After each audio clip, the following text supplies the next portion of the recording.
Hey everyone, this is Notser, and today we're taking a look at the Kremlin. This is going to be my super tank build. I particularly enjoy this build with this ship because the Kremlin is one of the tankiest battleships in the game. So it stands to reason it's going to be a force, and it's definitely going to be a force in this game. This video is brought to you by the Ridge Wallet. It's light, sleek, and industrial. It doesn't fold or awkwardly bulge in your back pocket, and it seriously changed my whole pocket situation. It holds up to 12 cards, plus room for your cash, either with a cash strap or, as shown here, a money clip option. I personally prefer the money clip. It works really well, and as you can see, I can sort of hold the money clip and eject the necessary cards when I'm at a store or something like that. There are over 30 colors and styles to choose from, including carbon fiber and burnt titanium. If it wasn't enough to win you over, check out the 30,000 5-star reviews. I have used this for over 40 days, and I can attest it lives up to it. It is incredibly compact compared to the competition from yesteryear. It has so much going for it with RFID blocking. The material is very durable. It's long-lasting. It comes with a lifetime warranty. You could buy this one wallet and carry it for your life. The Ridge team is so confident that you'll like it, that they'll allow you to test drive it for 45 days, and you can send it back for a full refund if you don't love it. And get 10% off today with free worldwide shipping and returns by going to ridge.com/Notser and use the code Notser. Check out the link in the video description. Now, for my equipment, main armament protection protects against incapacitation. Incapacitations are the single greatest threat to battleships because it reduces your ability to protect yourself and influence the game. Lower flood and fire chance, of course, tank. Faster turret traverse. You might be going, Kremlin's already got super fast turret traverse. I know, we wanted faster. Faster rudder shift, concealment, and then faster main battery reload. All of which to try and enhance the performance of the ship itself. Obviously, with better reload comes lower turret traverse, so taking the module and later the commander skill will actually counter it, and it feels better. And for the commander, priority target, expert marksman, superintendent, concealment, fire prevention, jack of all trades because I have enhanced jack of all trades with Kuznetsov, adrenaline rush, and preventative maintenance. Now, I realize that this build is probably not traditional. The traditional battleship build would probably involve basics of survivability. It might not take the faster turret traverse module in slot 3 or rudder shift in slot 4, but the reason I've taken all of those skills is to make myself better at dodging. When I dodge, I do not negatively impact my damage output. I, in fact, enhance my damage output because I can last longer in the game through dodging. And yeah, not every single scenario do you have to dodge actively in a battleship. But if you incorporate some more active maneuvering to throw off the enemy shells, you will find that it'll be easier to maintain your health over the distance of the game. And also, embracing the tank side of battleships, you're going to see your win rate go up because you'll have more influence over the game because you will be taking damage for your teammates rather than that squishy cruiser or that squishy DD that happens to be in B point, right? I can't help when players go and kill themselves, and that does hurt us in this position because it is one DD down, and I am afraid that, I don't want to get close to the DD. My weaknesses are definitely torpedoes and DDs. They have concealment advantage. They have the potential to really screw me up. I can't really deal with a dot that follows up another dot. So when I am devising a strategy and considering whether HE shells are incoming or torpedoes, I decide where I can go and still have influence. And a lot of times where I can go and still have influence on a battleship is pretty much just sail away and still fire at the exact same target. And with that fast turret traverse, it's not an issue at all. This is very much reminiscent of the Japanese cruisers back in the day. If you would play them, they're unoptimized turret traverse was something like 35 seconds. It was so slow that anytime you would use your rudder, the guns couldn't keep up, and you would see a visible pause in the gun's traverse. That is incredibly frustrating because, on one hand, dodging helps, but on the other hand, it doesn't. It actually hurts with that type of build. This is supposed to clear that up. This build is supposed to make it reliable, consistent, and terrifying. And hopefully we can live up to that. So we've done some pretty good citadels. We've shown a little bit broadside here or there. You have to actively dip in and out in order to get the absolute maximum out of this build. If you are someone who's just going to sit there and have dots on your ship, it's going to be a tough sell because you're not going to be very resilient to just allowing dots to burn. Especially in something like the Kremlin. You know, the Kremlin's probably one of the weakest dot battleships in the game through the limited nature of damage control and also the limited number of heal. Its armor does not stop dot damage, so it has to, hopefully, reduce the amount of dots that exist, but in a way that is more reliable than just staying in range and allowing HE. One of the ways I do this, of course, is making use of islands. And every map has an island feature that has a huge influence over this decision. How to corner the map so that you can do the best damage possible while reducing the damage taken. It's always important every single moment of a game, but when you're a battleship, it's especially important that you pay attention to these things because you're big. People want to punish you. Notice the amount of people that want to punish my side. But you know what's good? As the Kremlin, if I just introduce a little bit of active maneuvering, just a slight angle increase, the armor is nearly tripled in its effectiveness, and that's just the amount of armor that's on the Kremlin, further pushing it to where only super high HE gun caliber or perfect broadside AP can punish. And it's a lot rarer to be perfectly broadside if you're more comfortable and more willing to want to change the rudder and keep the turrets moving. And I just have embraced this. I love it. It seemingly has fixed battleships for me, and I haven't run into too many scenarios where I feel like battleships are a letdown anymore. I used to always have that feeling because I always felt like battleships, their influence wasn't consistently high like DDs or aircraft carriers even. And obviously cruisers especially have creeped in. There's some cruisers that sort of replace battleships in their tankiness, but also have the utility that every ship in the game wants but can't have. So, yeah, as the battleship, you may lack radar and hydroacoustic, unless you're German, but you know what you don't lack? Health and armor.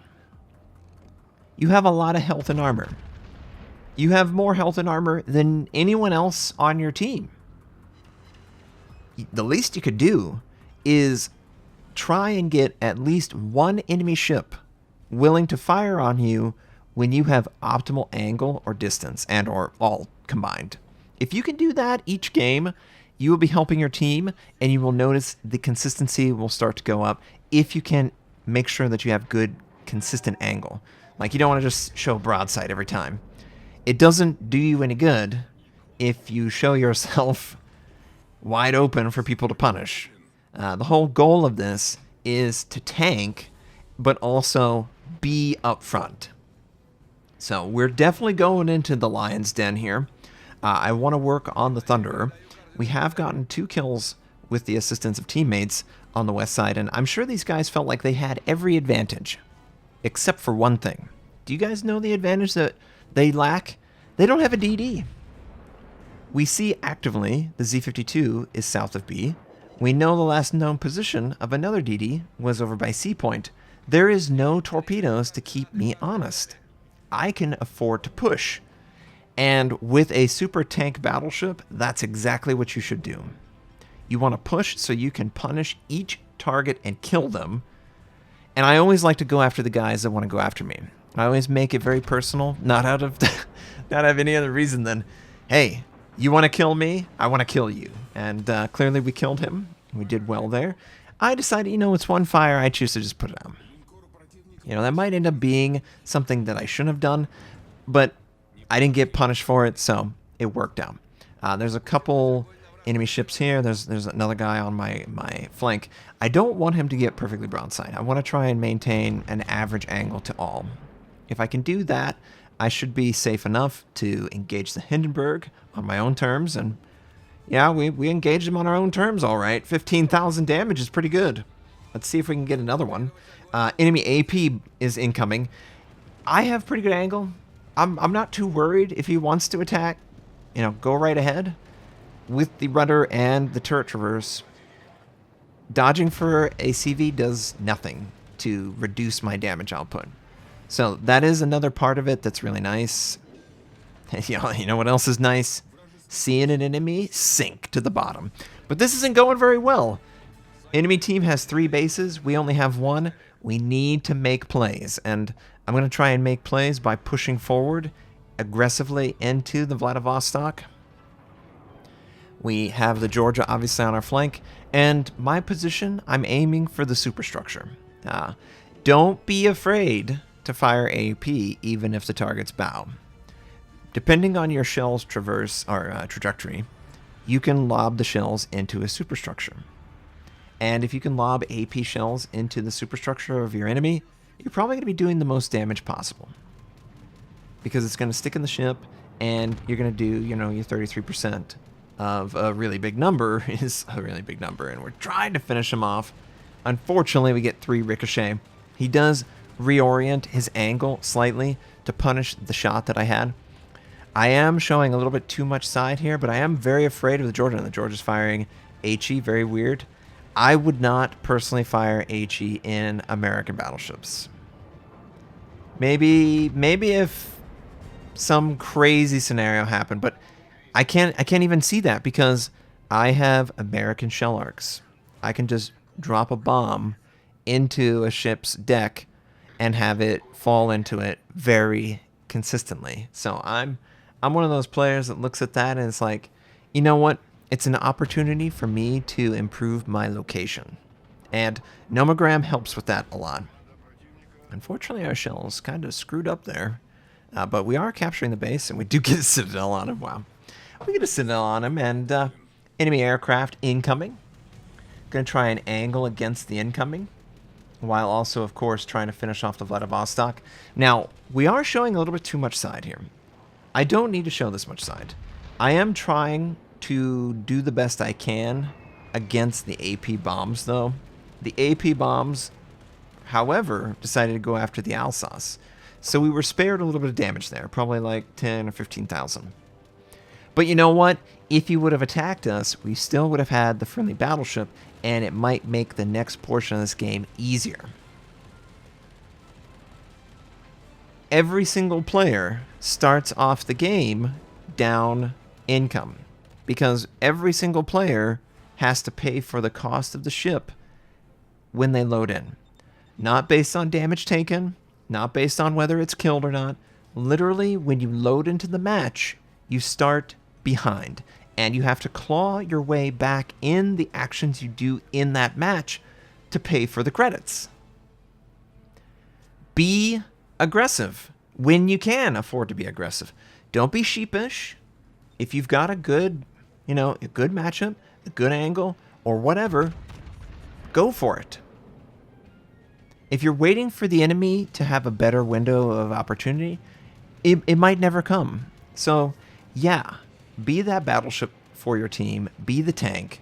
Make the enemy want to kill you so bad, but unable to, that you just laugh at them. It's one of the best things about being a tank, honestly.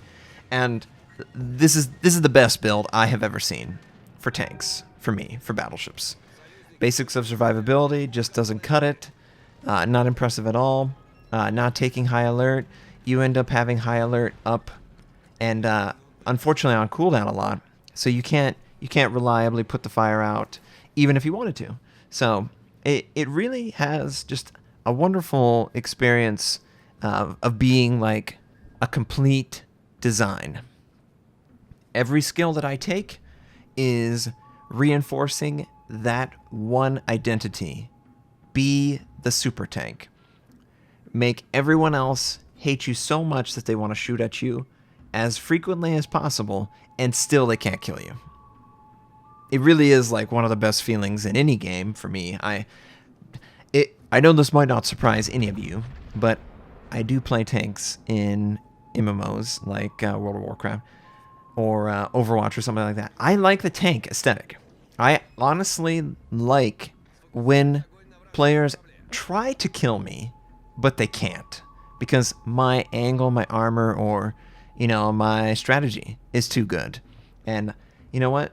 I really believe in this build, and I believe in the strat. It works really well. It's consistent. It's fun. Clearly in this game, we've already tanked 2 million. We've done really good damage, and this Montana, for whatever reason, is moving up. If I can keep good angle to him, his only punishable area is the super. So I'm just going to get as best angle as I can while approaching, while keeping all 3 guns on him. And we're going for that waterline. Now, we're moving in range where this can actually do a lot of damage, and hopefully we go. Yeah. 32,000. Yes, please. If he was more capable of actively maneuvering, even just slight variation left to right, that might have thrown off the shot enough that he would not be dead in the water, begging to be put down at this point. He might be able to, have done a little bit more, and he shoots HE at us. Well, you know what? We're going to finish you off completely, get that Kraken, and move on. So somehow our team has seemingly brought this back, and we finally have an advantage in this game. There's a Minotaur and an aircraft carrier. That's it. I've got to try and work my way towards the Minotaur without dying. We still have a heal. We still have 3 charges of damage control. Not that that helps against a Minotaur. But I feel pretty good.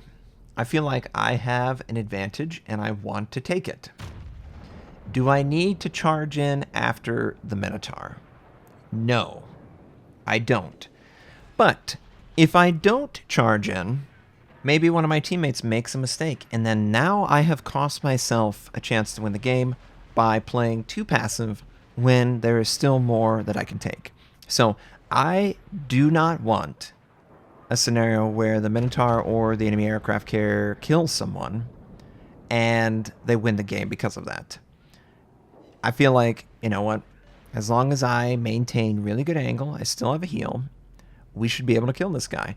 Teammates are doing a good job of following up. They did actually land a torp. He did use his damage control, you saw briefly, and he does follow up with a heal. So he's definitely not going to die here, even if we get a Citadel, and of course, we didn't. Enemy dive bomb is looking for that AP advantage. I don't really have a lot that I could do there. Actively maneuvering would have helped more, but the Minotaur thinks he has an advantage now. So he openly fires, and I'm just going to change my angle to reduce that AP damage. This is very close. I'm not pretending like I'm guaranteed to survive this, but I just think that I've got a GK, got an aircraft carrier. We can kill the Minotaur. This is the worst possible scenario for him, and it's honestly a great scenario for us. As long as we are actively maneuvering. Oh, even better scenario right there. Actively maneuvering. We're able to take him out. There's more torpedoes incoming. I'm trying my best to get around so that we can prevent most of the damage, and we do. And we have damage control, and all that's left is the aircraft carrier. And there's about 25 seconds left, so yeah. Pretty awesome that our team was able to come back, and we were such a force for our team. 3 million potential damage tanked. 180,000 damage and even higher. I can't sing more praises for the Kremlin with this build. It's clearly a monster, and I love it greatly. It's not the only battleship that's a monster, but it is a monster with this build. So, very happy with this outcome, and I hope you guys enjoyed seeing the Kremlin play out that. Normally my AA is cleared off in like minute 3, but because it's a German aircraft carrier, it actually doesn't have very good HE. And we did a good job of killing targets and avoiding. Oh, the Amagi did a great job too. Great play by him. But number 2, 6 kills. nearly 2,700 base XP. Really great game, and really enjoyed it. Thanks for watching. If you'd like to check out more of my content, you can click the most recent or the most relevant uploads. You could also choose to subscribe to my channel. We do daily World of Warship videos. First impression, how-to, news, or review related. My North American recruit invite is on the screen. You can take advantage of that. I stream at twitch.tv/Notser. Thank you, have a wonderful day, and I'll catch you next time.